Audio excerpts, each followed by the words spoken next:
it's me, Crafty Prel, and for today's output, this is our inspo. So let's start with our materials.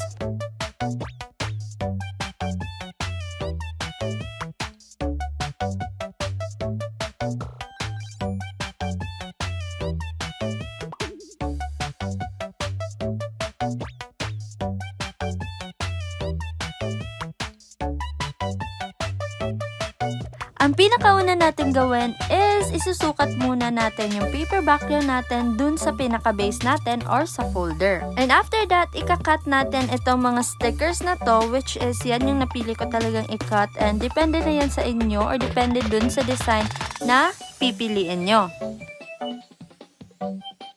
Ito na lahat ng stickers or yung gusto kong i-cut para magkaroon tayo ng floaty effect, and yung rest naman na naiwan ay i-glue natin dun sa pinaka-base natin.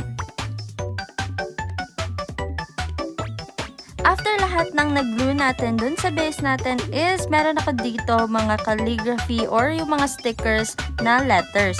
Ito yung gagamitin ko sa pinaka-front natin na design, which is yun talaga yung word na ilalagay natin. So it's up to you guys kung ano yung mga options ng letters na design ninyo. And yung akin naman is since vintage style siya, so yan, kaya brown yung letters ko and calligraphy. Now for the exciting part, kailangan na natin ng glue gun and glue stick, or which is commonly known as hot glue. So gagamit tayo ng foam or sponges para sa ating floaty effect. Ito talaga yung pinakasikreto ng mga students kung paano magkaroon ng napakagandang output na ipapass nila sa mga teachers nila. And ididikit muna natin yung mga words sa banner natin para isahang dikit na lang mamaya pagkalagay natin ng sponges. Now, kinat ko na yung sponges in 2 strips and kinat ko into half. Then, lalagyan na natin ng hot glue or melted glue. Pupunuin lang natin ng sponges yung pinakalikod ng ating mga designs. Mas maraming sponges, mas sturdy yung ating floaty. And ayan, ganun lang kadali ang gumawa ng floaty design. And all we have to do is just to repeat the process dun sa mga natirang designs na ating kinat. Mas maganda kapag maraming hot glue para naman mas madikit yung ating designs.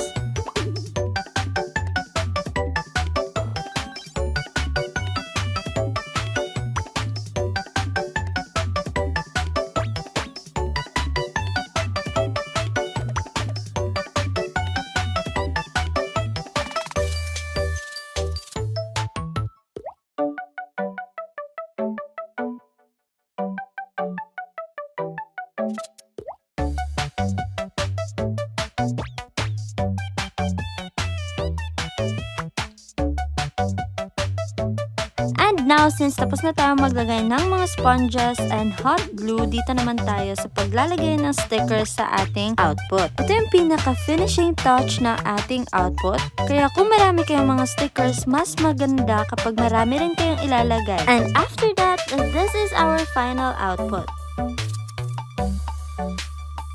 Sana magustuhan niyo tong tutorial natin for today, and see you on our next video. Bye!